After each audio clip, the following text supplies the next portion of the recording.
Assalamualaikum warahmatullahi wabarakatuh. Halo teman-teman semua dimanapun berada ya. Bagaimana kabarnya? Semoga dalam keadaan sehat selalu. Masih semangat ya puasanya. Oke. Jumpa lagi kita di mata kuliah Financial Foundation bersama saya di sini. Nah, di sesi kali ini kita akan belajar tentang klasifikasi biaya. Nah, di awal ya sesi ya saya sudah menyampaikan bahwa ya di Financial Foundation ya khususnya ketika nanti teman-teman menyelesaikan kasus, nah teman-teman di sini akan menghitung ya biaya per produk ya, karena targetnya nanti teman-teman membuat peramalan keuangan ya dari cash flow, laba rugi dan posisi keuangan. Oke. Nah, klasifikasi biaya. Oke, yang pertama di sini ya, ada berbagai macam biaya yang mana biaya-biaya yang tampak di layar di sini ya sangat ya mempengaruhi adanya suatu perubahan dari bahan baku menjadi bahan jadi ya. Contohnya tadi bakso ya kan. Bahan bakunya apa? Daging. Contoh lain apa? Ya, contoh lain deh ya di sini meja. Nah, meja sendiri ya bahan bakunya kayu, ya kan? Agar berdiri kokoh ya, maka perlu yang namanya pendukung ya, paku ya, agar cantik apa dicat ya. Nah, contoh ada bahan baku dan bahan penolong. Nah, bahan baku sendiri ya tidak bisa berubah sendiri ya wujudnya ya. Nah, perlu adanya tenaga kerja. Nah, tenaga kerja ada dua, teman-teman. Ada tenaga kerja langsung dan tidak langsung. Perbedaannya apa ya? Perbedaannya di sini adalah bahwa tenaga kerja langsung yaitu tenaga kerja yang direct ya, yang menangani langsung dan biasanya dia per bulan atau jangka panjang. Lalu kalau tidak langsung contohnya apa di sini? Ada satpam, petugas gudang ya, supervisor, tenaga asuransi ya, yang mana tak langsung yaitu borongan ya. Dia contohnya upahnya harian atau upahnya mingguan misalnya. Oke. Nah, selain biaya bahan baku, tenaga kerja, ada juga yang namanya nanti BOP. Ya, di dalam BOP nanti akan ada yang namanya administrasi dan juga akan adanya pemasaran. Nah, pemasaran sendiri ya bersifat apa ya? Mengiklankan.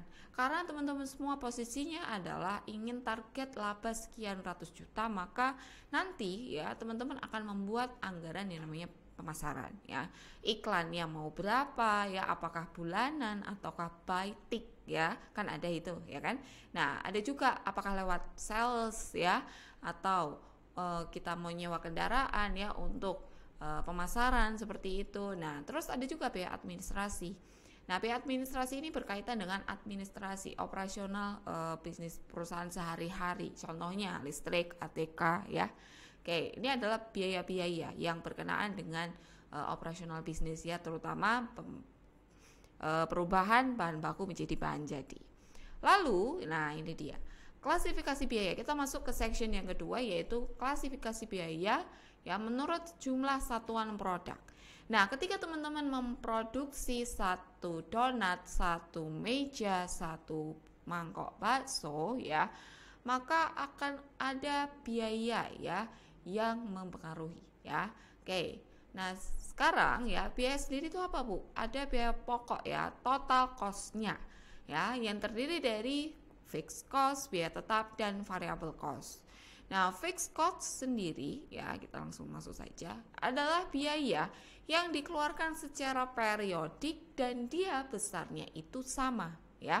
Nah, contohnya apa? Sewa ya, sewa gedung ya, membangun ya, sewa tanah itu juga bisa. Nah, tidak dipengaruhi banyaknya satuan produk. Jumlahnya berapapun, 100 dan 500, nah sewanya kan sama. Ya, teman-teman. Nah, contohnya. Lalu, biaya yang kedua yaitu ya ada variabel. Nah, biaya variabel ini ya, besarnya itu kan disebut variabel, bukan fix ya. Berarti apa? Biaya yang ya besarnya atau besar kecilnya dipengaruhi oleh apa, teman-teman? Produk. Jumlah unit yang diproduksi. Nah, karena apa? Contoh, saya menerima pesanan ya roti 100 piece dengan 500 piece. Pertanyaannya simple ya. Pertanyaannya adalah bahan baku terigunya lebih banyak yang mana? Ya kan? Lah, lebih banyak yang pasti 500 ya. Nah, Contohnya bahan baku di sini masuk ke biaya variabel. Jadi besar kecilnya di sini dipengaruhi oleh jumlah unit yang diproduksi. Contoh lagi kayu. Nah, di mana kayu ini ya teman-teman ya adalah bahan baku untuk membuat meja. Nah, saya ya mendapatkan pesanan 100 meja dengan 200 meja. Otomatis bahan baku yang paling banyak di sini yang menghabiskan ratusan meter kayu ya. Nah, di sini berapa? Yang 200 ya. Nah, jadi bahan baku ini masuk ke contoh ya biaya variabel. Contoh lain apa? Ya, contoh lain misalnya. Nah, ini ada biaya upah atau pekerja. Nah, tapi sifatnya harian. Contoh roti ya. Nah, ada UMKM membuat roti, meng-hire karyawan di sini berdasarkan apa? Berdasarkan kamu saya upah ya, berdasarkan ya jumlah roti yang sudah kamu buat. Nah, itu. Nah, beda ceritanya ketika nanti ada biaya upah ya, upah per bulan. Nah, kalau upah per bulan nanti bisa masuk ke fix. Tapi kalau upah ya berdasarkan produksi nanti bisa masuk ke variabel. Nah, contoh lagi apa? Biaya untuk penyediaan air misalnya. Nah ini yang nomor 5 ini tergantung ya, masing-masing wilayah di sini pasti berbeda. Oke. Nah, ini dia ya teman-teman terkait dengan fixed cost dan variable cost, di mana kedua biaya ini sangat berpengaruh ya untuk menentukan nantinya yaitu HPP per produk ya. Nah, di mana HPP per produk ya nanti adalah suatu tolak ukur untuk menentukan harga jual. Oke.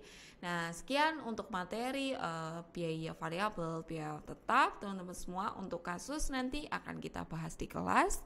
Silakan bagi yang ingin bertanya jangan malu-malu ya. Bisa disampaikan melalui WA group atau kita ketemu di kelas. Oke, sekian dulu untuk sesi kali ini. Kita jumpa lagi di sesi-sesi selanjutnya. Wassalamualaikum warahmatullahi wabarakatuh.